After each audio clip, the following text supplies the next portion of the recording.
आजच्या व्हिडिओमध्ये आपण डेरिव्हेटिव्ह ऑफ इन्व्हर्स फंक्शन्स हा जो पार्ट आहे त्याच्याबद्दल आणखीन एक एक्झाम्पल बघूया. हा आपण आधीच्या व्हिडिओमध्ये शिकलो आहे, पण जरा थोडंसं प्रॅक्टिस होणं गरजेचं आहे. एक प्रॉब्लेम आपल्यासमोर आहे. Find the derivative of not a function, find the derivative of inverse of a function. So we are not suppose to find derivative of this, we are suppose to find derivative of inverse function of this. म्हणजे मी काय म्हणतोय ते लक्षात घ्या. मला माणसाचं चित्र असं नको आहे काढून, मला माणसाचं चित्र असं काढून हवं आहे. सो थोडक्यात मी काय म्हणणार, ड्रॉ ह्युमन बॉडी म्हणजे हे चित्र झालं, and draw inverse of human body म्हणजे हे चित्र झालं. So me inverse of human body म्हणतो म्हणजे मला हे पाहिजे, मला हे नको आहे. आलं का लक्षात? दिस फंक्शन वाय, पण आपल्याला याचं डेरिव्हेटिव्ह काढायचं नाही आहे, आपल्याला याच्या इन्व्हर्सचं काढायचं आहे. पण आधी आपली प्रोसेस काय, याचंच डेरिव्हेटिव्ह फाइंड करायचं असतं. So differentiating with respect to x, जसं आपण नॉर्मली करतो तसंच.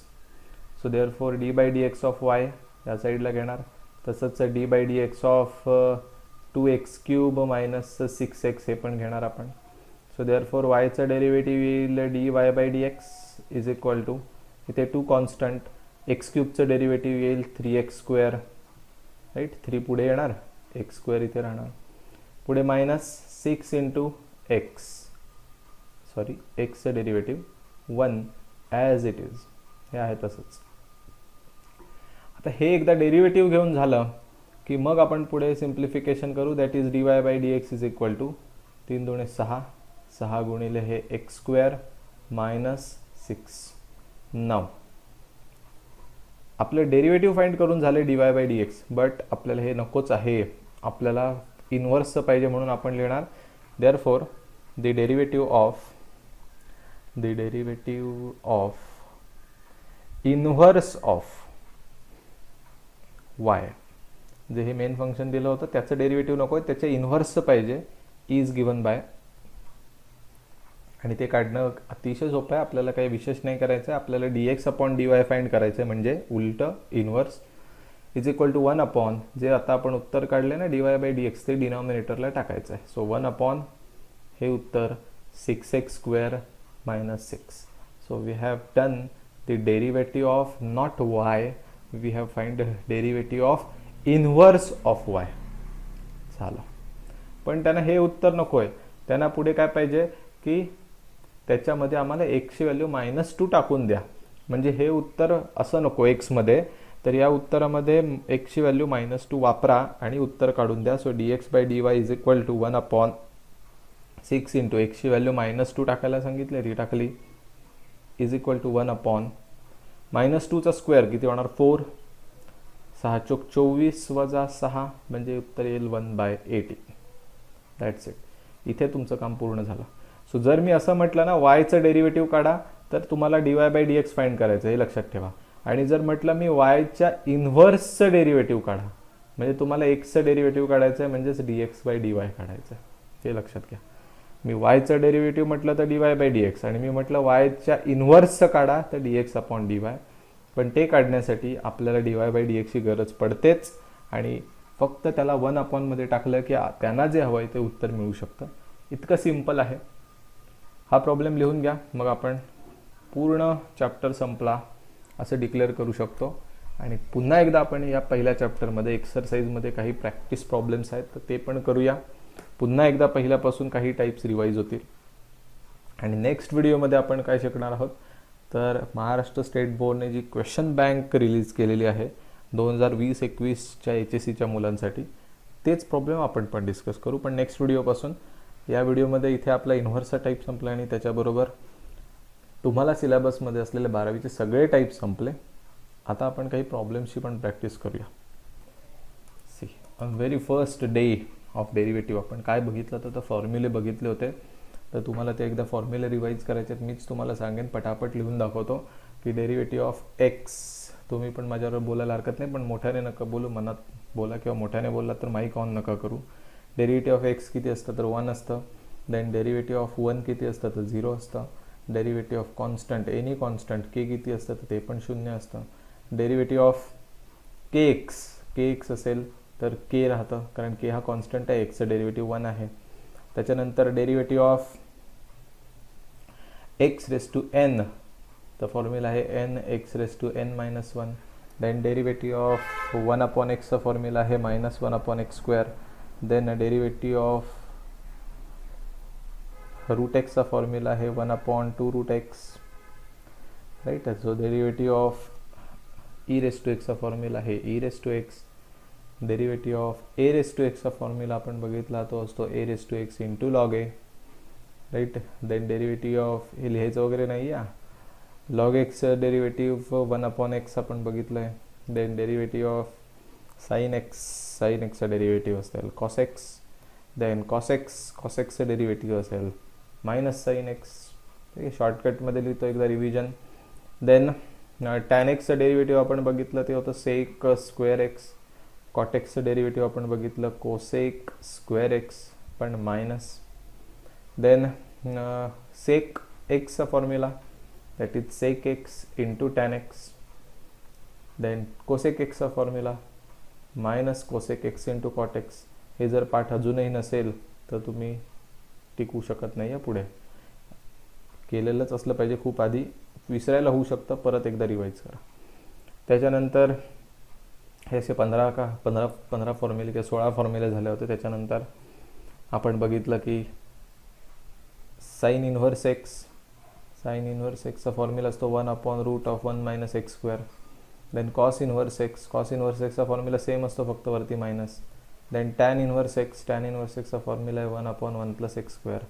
देन कॉट इनव्हर्स एक्सचा फॉर्म्युला आहे -1 upon 1 plus x square. Then sec inverse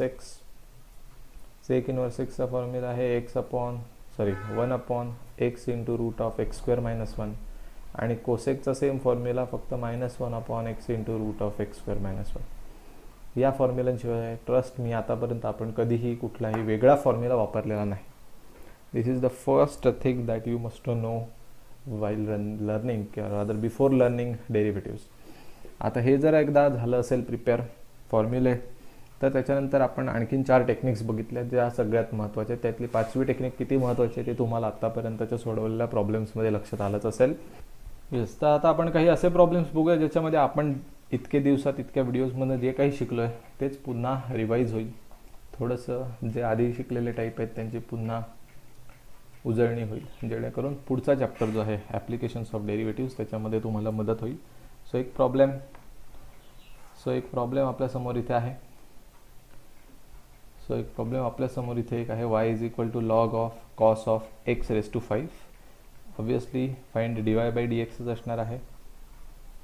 तर आधी आपल्याकडे हे जे आहे ते आपण लिहून घेऊया. y is equal to log of ब्रॅकेटमध्ये cos of x raise to 5 bracket complete square bracket complete. So आपल्याला हे फाइंड आउट करायचं आहे.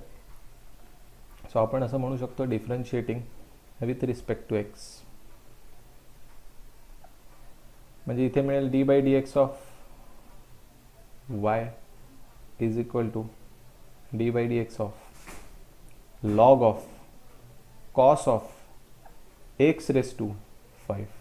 म्हणजे हा नुसता फंक्शन कंपोजिट नहीं है, तो फंक्शन के अंदर फंक्शन, उसके अंदर और एक फंक्शन, फंक्शन में फंक्शन. सो आपल्याला कंपोजिट किती वेळा वापरायला लागतं ते लक्षात घ्या. वायचं डेरिव्हेटिव्ह dy/dx हा प्रश्नच नाही आहे, हे लगेच होईल. इथे आता लॉग आले ना पहिला, सो आपल्याला लॉग एक्सचा फॉर्म्युला वापरायचा आहे. सो लॉग एक्सचा formula, what is the log एक्सचा formula, that is 1 upon x. मग लॉग ऑफ धिसचं उत्तर काय येणार, 1 upon cos of x raise to 5. Obviously log नंतर जे काही येतं ते आपल्याला कुठे टाकायचं आहे, डिनॉमिनेटरला टाकायचं आहे, हे कायम लक्षात ठेवा. सो लॉग कोणाचा घेतलेला आहे, कॉस एक्स रेस टू 5चा, त्याला उचलून खाली टाकला. पण साधा फॉर्म्युला असतो तो लॉग एक्सचा असतो. इथे एक्सच्या जागी कोण आलं आहे, हे सगळं आलेलं आहे, cos of x raise to 5 आलेलं आहे. सो आपण ते इथे लिहूया, into derivative of cos x raise to 5. चलो आता हे हा विषय सुटलेला आहे. सो हा कॉपी करायला काही हरकत नाही. आता माझ्या पुढे प्रश्न उभा राहिला की डेरिव्हेटिव्ह घ्यायचं आणि ते पहिलंच फंक्शन कोण लागतंय, कॉस. सो आता कॉसचं डेरिव्हेटिव्ह आठवलं पाहिजे. कॉस एक्सचं डेरिव्हेटिव्ह असतं मायनस साईन एक्स. मग cos of x raise to 5चं डेरिव्हेटिव्ह येणार minus sine x raise to 5. जर कॉस एक्सचं मायनस साईन एक्स असेल तर कॉस एक्स रेस टू 5चं हेच असणार. पण एक्सच्या जागी परत इथे काय आलं आहे, एक्सच्या जागी एक्स रेस टू 5 आलं आहे. सो इंटू पुन्हा derivative of x raise to 5. So is equal to हे आता 1 इंटू धिस मीन्स आपण असं लिहू शकतो minus sine x raise to 5 न्यूमरेटरला, खाली हे कॉस एक्स रेस टू 5 डिनॉमिनेटरला आहे तसेच, इंटू आता एक्स रेस टू 5चं डेरिव्हेटिव्ह सोपं आहे. एक्स रेस टू एनचा फॉर्म्युला 5 एक्स रेस टू 4, 5 अंक पुढे येणार आणि वरून एक कमी होणार. That's it. सो आता इथे आपल्याला उत्तर तर मिळालं आहे, इथेच थांबलात तरी काही प्रश्न नाही आहे, कोणी काय अडवणार नाही आहे. पण शक्यतो 5 एक्स रेस टू 4 या टर्म्स आधी लिहाव्यात, मायनस साईन पण आधी लिहावा, आणि sine upon cos by tan होणार असेल तर लिहायला काय हरकत आहे. टॅन एक्स रेस टू 5 झालं, तो पण खुश. उत्तर चेक करणारा, आपलं पण मार्क मिळाले, आपलं पण काम झालं. सो लॉग के अंदर कॉस के अंदर एक्स रेस टू 5 ऐसा कुछ भी आ सकता है. लॉगचा फॉर्म्युला वापरा, मग इंटू याच्या डेरिव्हेटिव्हने मल्टिप्लाय करा, मग कॉसचा फॉर्म्युला वापरा, मग इंटू याच्या डेरिव्हेटिव्हने मल्टिप्लाय करा. याचं डेरिव्हेटिव्ह घेतलं की विषय संपला. सो आपण किती वेळा डेरिव्हेटिव्ह घेतलं, पहिल्यांदा मेन प्रॉब्लेमचं, त्याच्यात परत हा प्रॉब्लेम आला म्हणून याचं घेतलं, त्याच्यात परत हा प्रॉब्लेम आला मग याचं घेतलं, विषय संपला. सो फंक्शन के अंदर फंक्शन के अंदर फंक्शन के अंदर फंक्शन के अंदर फंक्शन के अंदर फंक्शन के अंदर फंक्शन, ऐसा कुछ भी हो सकता है, कितना भी लंबा हो सकता है. पण उगाच बनवायचं म्हणून काही नाही बनवणार. नॉर्मली फंक्शनच्या आतमध्ये फंक्शन असं बऱ्याचदा होतं, किंवा आत्ता आज असं झालं 3ची रॅली झाली, आधी लॉग मग कॉस मग एक्स रेस टू 5, असं बऱ्याचदा बघायला मिळू शकेल. सगळ्यासाठी तयार राहायचं, बेसिक्सवर काम करायचं, प्रॅक्टिस करायची. लिहून घ्या. आणखीन एक प्रॉब्लेम बघू. Next problem again we are suppose to differentiate with respect to x. आपल्याला हे दिलेलं आहे, मोठं काहीतरी दिसतं आहे, मोठं नाही आहे, हे छोटंसंच आहे. पहिल्यांदा त्याला एक नाव देऊया. Let y is equal to x square plus 4x plus 1 bracket raise to 3 plus x cube minus 5x minus 2 bracket raise to 4. So इथे मला दिसलं हे मोठं काय आहे ते मी नंतर बघेन, हे मोठं काय आहे ते पण नंतर बघेन. मला मध्ये प्लस दिसलं, त्याला लिनियरिटी होईल. So differentiating with respect to x मी करेन. इथे d by d x of y. So now we can write directly d y by d x. चलो अभी एक स्टेप आगे बढ़ते हैं. या सगळ्याचं डेरिव्हेटिव्ह घेतोय, सेपरेट सेपरेट घेऊ शकतो. सो मी derivative of x square plus 4x plus 1 cube हे सोडवणार आहे, plus derivative of x cube minus 5x minus 2 हे पण सोडवणार आहे, ब्रॅकेट रेस टू 4. सो हे डेरिव्हेटिव्ह मला सोडवायचे, सेपरेट घेऊ शकतो because that is plus sign between these two terms. So we can take derivative separately. Now मला इथे d y by d x लिहिता येईल, काही प्रॉब्लेम नाही. पण इथे ना मला फॉर्म्युला कुठला वापरायचा हेच कन्फ्युजन आहे, की आधी हे सेपरेट सेपरेट करायचं का हे पॉवरचं करायचं. तर ऑब्व्हियसली सेपरेट सेपरेट आपण करूच शकत नाही. ब्रॅकेटच्या वरती हा बसला आहे, तो ब्रॅकेटवरती आहे म्हणजे त्याला आधी प्रायोरिटी दिली पाहिजे. सो मला असं लक्षात आलं की ह्या एक्स रेस टू एनचा फॉर्म्युला आहे. सो तुम्हाला कसं नजर कशी बसली पाहिजे माहिती आहे का, हे जे सगळं दिसतं ना मध्ये x square plus 4x plus 1 जे दिसतंय तो तुम्हाला असा दिसला पाहिजे, एक्स आहे असं दिसलं पाहिजे. म्हणजे हा प्रॉब्लेम तुम्हाला कसा दिसला पाहिजे माहिती आहे का, एक्स रेस टू 3 सारखा दिसला पाहिजे. मग याचं डेरिव्हेटिव्ह काय असतं, 3x स्क्वेअर असतं. हा 3 पुढे येतो, वरून एक कमी होतो. सो मला हे दिसतच नाही आहे, माझी एवढी नजर बसली आहे की मला x square plus 4x plus 1 मला दिसतच नाही. छे, मला दिसतंय त्याच्या जागी मोठा एक्स आणि वरती 3 म्हणजे एक्स रेस टू 3 दिसतोय. मला त्याचा डेरिव्हेटिव्ह पण माहिती आहे 3x square. So why not for this 3 आहे तो पुढे येईल, x square plus 4x plus 1 तसंच राहील आणि त्याच्या पॉवरमधनं एक वजा होईल 2. पण जरी मला दिसत असलंय इथे एक्स मोठा हिरवा मग अशी मी दाखवत होतो, पण ते खरोखर आहे का नाही आहे ना, म्हणजे एक्सच्या जागी काहीतरी आलंय वेगळं. सो एक्स तुम्हाला दिसत असेल तरी ठीक आहे, पण तिथे आहे का खरोखर, नाही आहे. मग त्याला विसरून कसं चालेल. सो त्याच्या डेरिव्हेटिव्हने पुन्हा मल्टिप्लाय करायचं, म्हणजे x square plus 4x plus 1च्या एक्सच्या जागी जो कोणी आलाय त्याच्या. चला आता याचा विषय संपला. मध्ये प्लस आहे ते लिहिलं, याच्यासाठी पण same logic, 4x³ minus 5x minus 2 bracket raise to 3 power 1 ने कमी होते इन टू पुन्हा डेरिव्हेटिव्ह कोणाचा, जो कोणी एक्सच्या बदली आलाय त्याचा. एक्सच्या बदली कोण आलाय बघा, x³ minus 5x minus 2. So finally therefore dy by dx is equal to हा 3 कॉन्स्टंट, हा x² plus 4x plus 1 constant ब्रॅकेटचा स्क्वेअर आहे तसंच इनटू, आता याचं डेरिव्हेटिव्ह घ्यायचं आहे तर मला इथे सोपं आहे, 1 2 3 सेपरेट आहेत, मध्ये प्लस आहे आणि वरती ब्रॅकेटच्या वरती पण कोणी बसलेला नाही आहे, सेपरेट घेऊ शकतो. x² डेरिव्हेटिव्ह 2x मध्ये प्लस 4xचं डेरिव्हेटिव्ह 4 मध्ये प्लस 1चं डेरिव्हेटिव्ह 0, याचा विषय क्लिअर, मध्ये प्लस हे आहे तसंच 4 into x³ minus 5x minus 2 bracket raise to 3 into हे x³ डेरिव्हेटिव्ह येणार 3x², 3 पुढे आला त्याच्यावरून एक कमी झाला, मध्ये मायनस 5xचं डेरिव्हेटिव्ह 5 मध्ये मायनस 2चं डेरिव्हेटिव्ह 0, प्रॉब्लेम खतम. So 3 into x² plus 4x plus 1 bracket square तसंच लिहायचं. हे आता दोघांना एकत्र लिहू, 2x प्लस 4 लिहिले एकत्र, त्याच्यानंतर plus 4 into x³ minus 5x minus 2 ब्रॅकेटचा क्यूब इंटू हे दोघं, that is 3x² minus 5. That's खतम. इथे तुमचं डेरिव्हेटिव्ह पूर्ण झाला. So differentiate the following with respect to x असं म्हटलं, एक प्रॉब्लेम आहे cos inverse 2x root of 1 minus x². Obviously इनवर्सचं आहे म्हणजे डायरेक्ट फॉर्म्युला वापरायचा आहे का, आता अजिबात नाही, काशी होईल आपली, हे मोठं काहीतरी आलं आहे. मेथड ऑफ सबस्टिट्यूशनचं आहे ऑब्वियसली. सो आधी याला नाव देऊया, y is equal to cos inverse 2x into root of 1 minus x². Normally 1 minus x² दिलं तर एक्सच्या जागी कॉस नाही तर साईन काही टाका, तुम्हाला बिंदास्ट अलाउड आहे. So y is equal to समजा मी x is equal to cos theta टाकला तरी हा प्रॉब्लेम सुटू शकतो आणि बरोबर येऊ शकतो, साईन थिटा टाकलं तरी पण बरोबर. समजा मी आता इथे टाकलं की let x is equal to cos theta, ठीक आहे, तर कसं येईल बघा problem. Therefore y is equal to cos inverse 2 cos theta into रूटमध्ये एक्सच्या जागी इथे पण कॉस थिटा टाकणार म्हणजे 1 मायनस कॉस स्क्वेअर थिटा असं आलं. पुढे therefore y is equal to cos inverse 2, हे कॉस थिटा तसेच राहतील, रूटमध्ये 1 minus sine square 1 minus cos square म्हणजे आयडेंटिटी प्रमाणे हे साइन स्क्वेअर होणार, 1 minus cos square theta is nothing but sine square theta. So y is equal to हा cos inverse तसाच, 2 तसाच, कॉस थिटा पण तसाच, आणि साइन स्क्वेअरचं स्क्वेअर रूट घेतलं स्क्वेअर निघून जाईल आणि फक्त साइन थिटा राहील.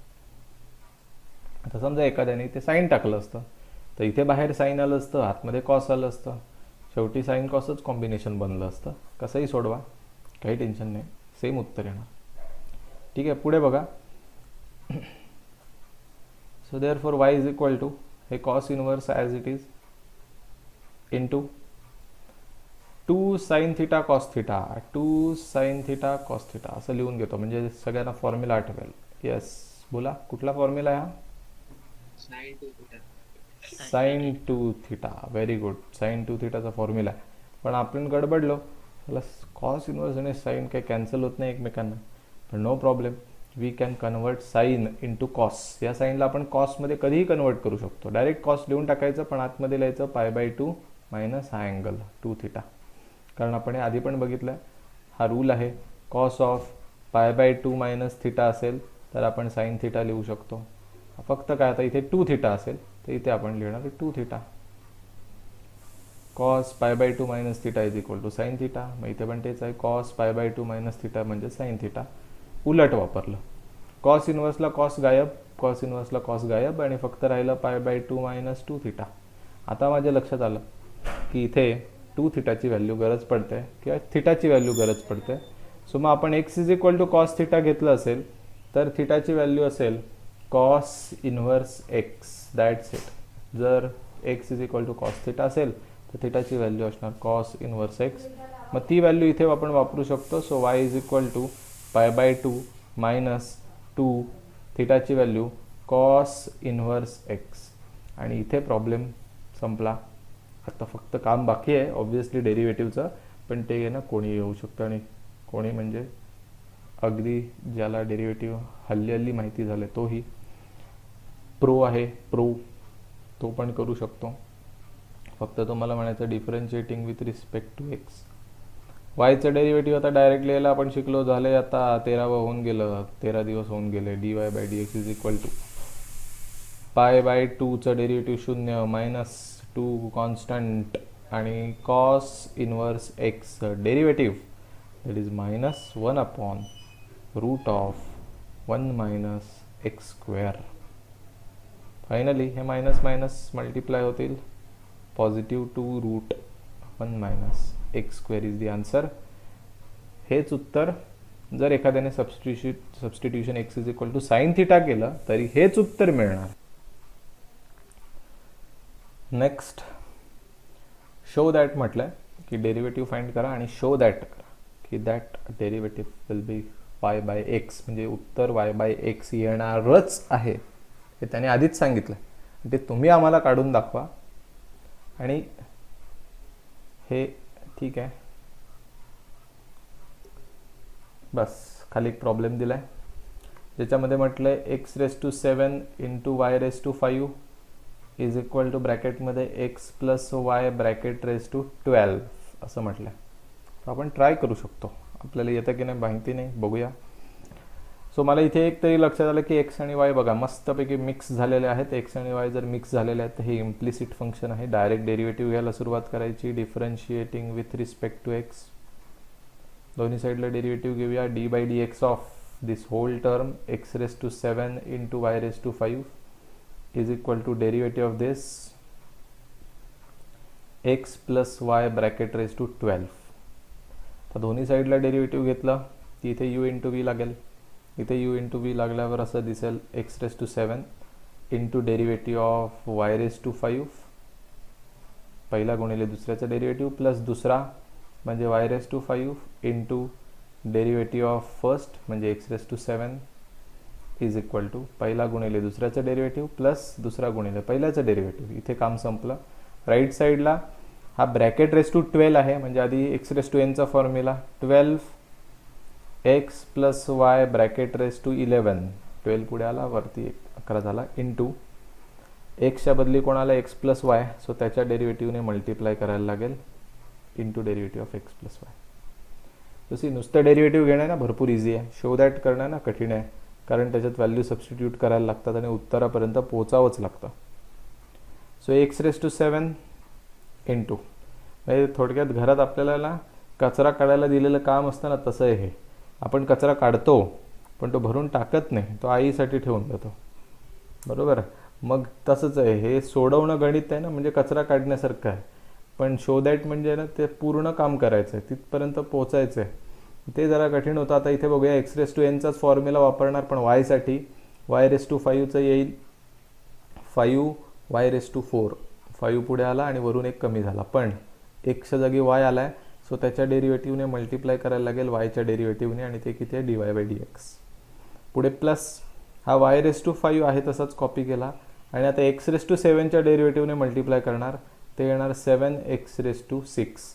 7 पुढे आला आणि वरतून एक कमी झाला, इज इक्वल टू हे आहे तसंच as it is 12 into x + y (11) into या दोघांच्या डेरिव्हेटिव्हना आपण मल्टिप्लाय करतोय. दोघांचं डेरिव्हेटिव्ह सेपरेट घेऊ शकतो, मध्ये प्लस आहे, एक्सचं डेरिव्हेटिव्ह 1 आणि वायचं डेरिव्हेटिव्ह सगळ्यांनाच माहिती आहे dy/dx. खतम. चला आणखीन थोडंसं सिम्प्लिफाय झालं. Let's see. हे मल्टिप्लिकेशन झाल्यावर येईल 5x⁷ आणि हे y⁴. पुढे इंटू dy/dx आहे तसंच, प्लस हा y⁵ आणि हे मल्टिप्लाय झाल्यावर 7x⁶ अँड y⁵. सो माझी पद्धत कशी आहे बघा. ओके, खूप स्ट्रॉंग होतं माझं जेव्हा मी शिकत होतो 11वी-12वी, भरपूर मार्क मिळवत नाही मॅथ्समध्ये. त्याचं रिझन मी स्वतःसाठी माझ्या काही सवयी लावून घेतल्या. आता काही मुलं असं लिहितात x⁻⁷ 5 y⁴, काही चूक नाही त्यात, असंच लिहा म्हणजे तुम्हाला सिक्वेन्शियली आहे ना मेंटेन राहतं आणि लक्षात येतं बा कुठली टर्म कुठे चालली आहे, कुठल्या टर्ममध्ये काय कॉमन येऊ शकतं, कुठली टर्म कुठे ठेवायचे नाही ठेवायचे, हे डिसिजन घ्यायला सोपं जातं. तसं सगळ्यांनी करावं असं नाही, पण हे माझी टेक्निक आहे, मी असंच सोडवतो. 7 आधी लिहिला, x⁻⁶ आधी लिहिला, मग वायवाला एक पॅटर्न ठेवतो मी माझ्या उत्तरामध्ये. इथे पण तसंच. आता हे याला जाऊन मल्टिप्लाय होईल 1ला, मग हे अख्खच्या अख्खं 1ला मल्टिप्लाय झालं तरी काही फरक नाही पडणार त्याच्यावर, त्याची व्हॅल्यू तेवढीच राहणार y⁻², इकडे ब्रॅकेट⁻11. पुढे मध्ये प्लस साईन आहे, ते प्लस साईन राहील आणि याने पुन्हा याला पण मल्टिप्लाय करायचं आहे dy/dxला. मग ते कसं दिसेल तर 12 देन x + y ब्रॅकेट⁻11 इंटू हा dy/dx त्याच्याबरोबर आला. चला, तर आपल्याला dy/dx तरी दिसायला लागले. dy/dx वाले आपण शोधूया. तर इथे एक dy/dx वाला दिसतोय लेफ्ट साईडला, त्याला लेफ्टलाच ठेवायचं आहे. आणि एक राईट साईडला दिसतोय, याला आपण उचलून इकडे आणू शकतो लेफ्ट साईडला. नेक्स्ट स्टेप मी इथे लिहितो या खालच्या रेफरन्सवरनं. This is 5x⁷ and y⁴ into dy/dx, हे इथेच ठेवायचं. इकडच्या dy/dx वाल्याला लेफ्टला आणूया, पॉझिटिव्ह आहे तिकडे जाऊन मायनस होईल. -12 x + y ब्रॅकेट⁻11 इंटू dy/dx. चला, आणखीन काम सोपं झालं. पुढे इज इक्वल टू हे जे बाकीचे आहेत ना 12 x + y, हे आता तिकडेच राहतील raised to 11, आणि हे जे आहेत 7 x⁶ अँड y⁵ वगैरे, ते इकडे येऊन -7 x⁶ अँड y⁵, हे असे होते. ठीक आहे. सो आपलं सॉर्टिंग झालेलं आहे. dy/dx वाले एका साईडला, नसलेले एका साईडला. सो या स्टेपचं काम संपलं. आपण इथे येऊया पुन्हा आता रेग्युलर स्टेपवर. इथे आलो, dy/dx कॉमन घेऊया. dy/dx कॉमन घेतल्यावर काय राहिलं बघा, 5x⁷ इंटू y⁴ मध्ये मायनस, देन 12 x + y ब्रॅकेट⁻11 is equal to 12 x + y ब्रॅकेट⁻11 मायनस 7 x⁶ अँड y⁵. आता आहे ना थोडक्यात खरं तर काम संपलेलं आहे. dy/dx काढायचं म्हटल्यावर हा अख्खा ब्रॅकेट इकडे नेऊन टाकायचा आहे खाली. पण आपल्याला प्रूव्ह काय करायचं आहे ते बघा, आणि आपण उत्तर काढलं आहे ते काय आहे ते बघा. आपल्याला एवढंच प्रूव्ह करायचं आहे की y/x उत्तर येतं, पण मला काय दूरवर असं दिसत नाही आहे की हे उत्तर काय y/x येण्याच्या चान्सेस आहेत. मला अजिबात नाही दिसत आहे. म्हणजे आपण काहीतरी चुकलो आहे, पण आपण काहीही चुकलेलो नाही. मग आता हे शोधॅट करण्यासाठी तुम्हाला अजून थोडासा विचार करायला लागतो की हे कसं सोडवणार, काय करता येईल की हे आपण सोडवू शकतो. तर एकदम स्ट्रेट फॉरवर्ड जर आन्सर असेल तर असेल की हे x + y⁻11 आहे ना, हे सोडव, ब्रॅकेट एक्सपान्शन करू शकतो. x + y ब्रॅकेट² फॉर्म्युला पाठ आहे ना, बायनॉमियल एक्सपान्शन 11वी मध्ये एक चॅप्टर झालेला आहे. मग raised to 11 पण सोडव, NC0 वगैरे वापरायला लागायचं. पण मला लक्षात घ्या, तो एक वेगळा चॅप्टर होता, तिकडे ठीक होतं वापरणं, ते नॉलेज इथे वापरायचं आहे तरी पण ठीक आहे, ते वापरू. पण ते 2, 3, 4 पॉवर असेल तर ठीक आहे. हे 11 पॉवर आहे, किती टर्म्स येतील? अरे पॉवर 2 असेल तर 3 टर्म्स येतात, 11 असेल तर 12 एक टर्म्स येतील, काशी होईल आपली. म्हणजे हे असलं काही करायचं नाही हे नक्की. मग काय करायचं आहे तर लक्षात घ्या, जेव्हा अशी 11 पॉवर वगैरे दिसेल ना, तेव्हा काही जणांना वाटेल आता चला हे सोडवूया, याचं एक्सपान्शन करूया. तर तसं काही करायचं नसतं, एवढा मोठा प्रॉब्लेम नसतो तो. तुम्हाला याच्या जागी ना काहीतरी पुटिंग करायला लागेल, कारण हे सोडवायचं तर आहेच, कारण खरं तर डेरिव्हेटिव्ह झालंय घेऊन, पण त्यांना एवढं आणून दाखवायचं आहे. मग याच्यातलं या पूर्ण सगळ्या चित्रातलं सगळ्यात कठीण चित्र कुठलं दिसत असेल, सगळ्यात कठीण कुठली टर्म दिसत असेल तर ती हीच आहे, खतरनाक टर्म. कारण त्याची पॉवर काय आहे, raised to 11. मग त्याच्यासाठी काहीतरी पुटिंग करायचं आहे. सो मी काय करतो बघा, मी ना याला इथे आता येऊन जिथे थांबलो आहे ना त्याला इक्वेशन नंबर 1 म्हणतो, की इथे माझं उत्तर आलं आहे. पण आता मी जरा ॲडजस्टमेंट करून घेतो, की जो प्रॉब्लेम दिला होता ना त्याच्याकडे माझं लक्ष गेला. माझ्याकडे दिलं आहे की we have x⁷ into y⁵ that we have is equal to what, x + y ब्रॅकेट⁻12. हे आपल्याकडे आहे. मग जर ब्रॅकेट रेस टू 12 असेल तर याच्यातले 11 ब्रॅकेट आपण बाजूला काढू शकतो. X plus y bracket raise to 11 बाजूला काढेन आणि एक्स प्लस वाय हा एक ब्रॅकेट बाजूला काढेन. 12 आहेत ना ब्रॅकेट मल्टिप्लाय झालेले, मग त्यातल्या 11 ब्रॅकेटचा एक ग्रुप केला आणि एका ब्रॅकेटचा एक ग्रुप केला. याचा फायदा काय होईल की आपल्याला x plus y raise to 11च्या जागी काहीतरी पुट करता येईल ना त्याची व्हॅल्यू. इकडे आहे तसंच आहे x raise to 7 y raise to 5 याच्यात काही फरक नाही. सो हा जो एक्स प्लस वाय आहे ना याला खाली टाकूया म्हणजे आपल्याला असं दिसेल x raise to 7 into y raise to 5 upon this x plus y bracket raise to 11 sorry 11 नाही फक्त एक्स प्लस वाय हा एकच ब्रॅकेट आणूया खाली. म्हणजे ना त्या साईडला काय राहील x plus y bracket raise to 11 राहील. म्हणजे चला मला ना व्हॅल्यू मिळाली ही याची x plus y raise to 11. याला रिप्लेस करून मी हे टाकू शकतो कुठे इथे आणि इकडे. मग काय होईल थोडंसं हलकं होईल, थोडंसं सिम्प्लिफिकेशनला स्कोप राहील. ते करून बघूया. नेक्स्ट स्टेप की आत्ता आलेली व्हॅल्यू आपण पुट करणार आहोत इक्वेशन नंबर 1 मध्ये. म्हणून मी असं लिहितो पुटिंग इन इक्वेशन नंबर 1. जे आपण इक्वेशन नंबर 1 काढून ठेवलं त्याच्यामध्ये टाकूया. ते इक्वेशन नंबर 1 कसं होतं बघा. तर dy by dx into bracket 5x raise to 7 into y raise to 4 minus 12 x plus y bracket raise to 11 होतं त्याच्या जागी त्याची व्हॅल्यू टाकूया आणि ती व्हॅल्यू आहे x raise to 7 into y raise to 5 divided by x plus y bracket complete square bracket complete is equal to हे 12 into x plus y bracket raise to 11 ही टर्म आहे. याच्या जागी आता हे न लिहिता त्याची व्हॅल्यू टाकूया. सो हे मी क्लिअर करतो. त्याच्या जागी त्याची व्हॅल्यू येणार. ती व्हॅल्यू किती आहे पुन्हा हीच x raise to 7 into y raise to 5 divided by x plus y bracket complete आणि मायनस पुढे 7x raise to 6 and y raise to 5 आहे तसेच ते लिहून घेतले.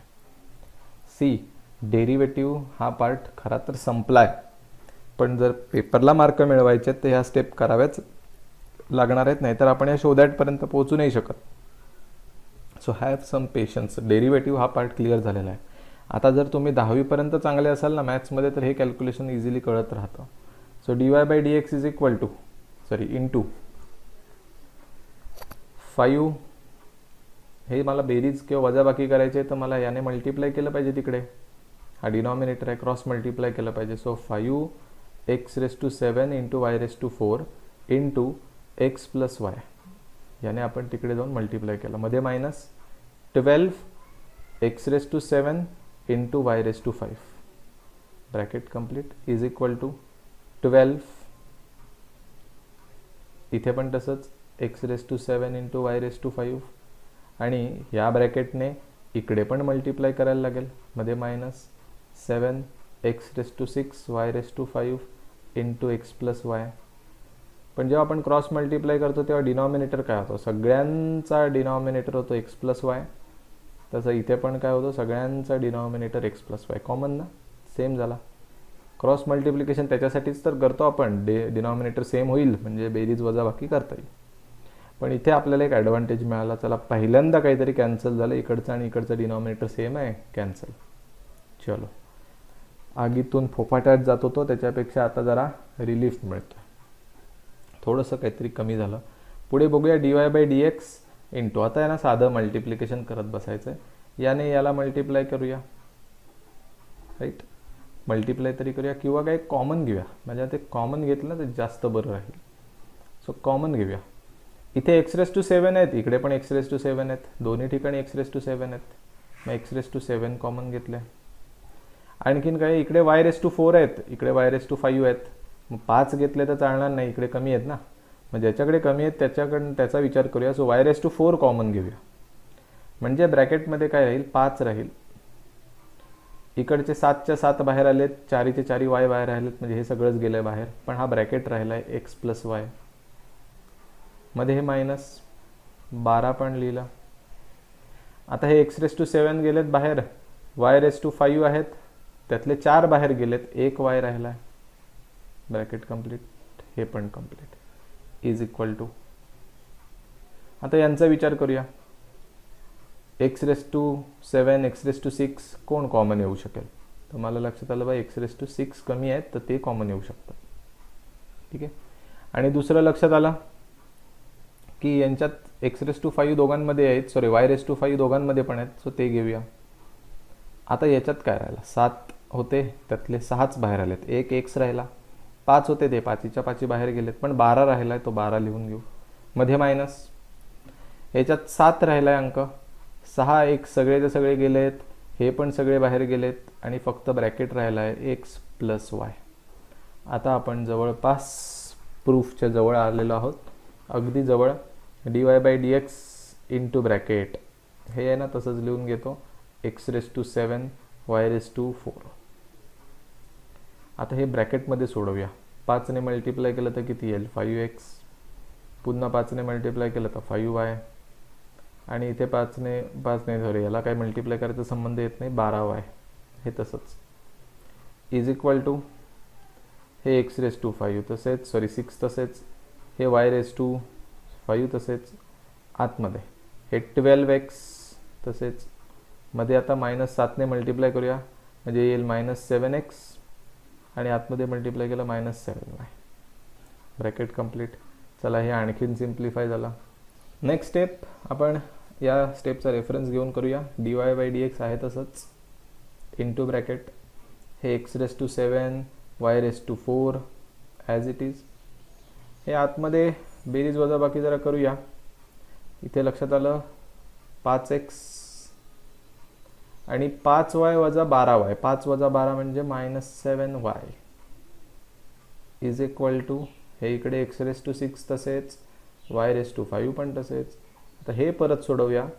हे 12x, 12 - 7 म्हणजे 5x, आणि वजा हे 7y आहेत तसेच. आता आपण काय करूया, नेहमी जे करतो ते dy/dx इकडेच ठेवूया. हा न्यूमरेटरला आहे तसाच वरती राईट साईडचा, अँड इकडचा सगळाचा सगळा ब्रॅकेट आहे ना, तो इकडे मल्टिप्लाय, इकडे येऊन डिवाइड होईल. x⁷, y⁴ into bracket 5x - 7y. Finally हे आणि हे कॅन्सल. इकडे बघा 4y आहेत, 4y 5 पैकी 4 खाऊन टाकतील, एकच ठेवतील. इकडे 6 6 आहेत, ते इकडच्या 6 x ना खाऊन टाकणार, एक राहणार.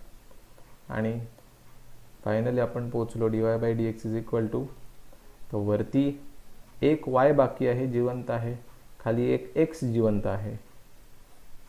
बस अजून काय करायचं आहे का? आता काही नाही. सो हे जे आपण एवढी डेरिव्हेटिव्ह काढून झाल्यानंतर पण एवढी मेहनत करायला लागली, त्याचे मार्क असणार आहेत. शो दॅट म्हटलं की हे असं आलं.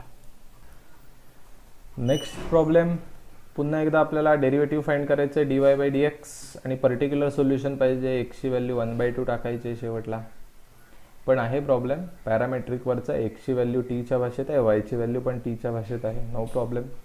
So we always start with y is equal to 3t - cos πt. So therefore y is equal to, sorry direct derivative घेऊन टाकूया. Differentiating with respect to t, तर आपल्याला इथे मिळेल d/dt of y is equal to d/dt of this whole term 3t - cos πt. तर y चं derivative dy/dt येतं 3t, 3 constant, t चं डेरिव्हेटिव्ह येणार 1, कारण t चं डेरिव्हेटिव्ह t ने घेत आहे. जसं x चं डेरिव्हेटिव्ह x ने घेतल्यावर 1 येतं, तसं t चं डेरिव्हेटिव्ह t ने घेतल्यावर 1 येईल, मध्ये मायनस. cos πt, कॉसचं डेरिव्हेटिव्ह असतं मायनस साईन, सो इथे लिहिणार मी -sin πt. पण साधं cos t असतं तर बरोबर होतं हे. आता cos πt आलंय, -sin πt लिहिलं, ते पण काही चूक नव्हे, पण त्याच्या डेरिव्हेटिव्हने पुन्हा मल्टिप्लाय करायला लागेल. कोणाच्या? जो कोणी t च्या जागी आलाय, πt. So into derivative of πt. So finally dy/dt is equal to, हा 3 × 1 3, minus minus plus sin pi t into pi टीचं डेरिव्हेटिव्ह पाय मीन्स पाय कॉन्स्टंट, टीचं डेरिव्हेटिव्ह 1 त्याप्रमाणे. So finally dy by dt आपल्याला मिळाला 3. हे पाय याला मल्टिप्लाय वगैरे नाही होणार, हे पाय पुढे लिहायचं इथे, plus pi into sine pi T.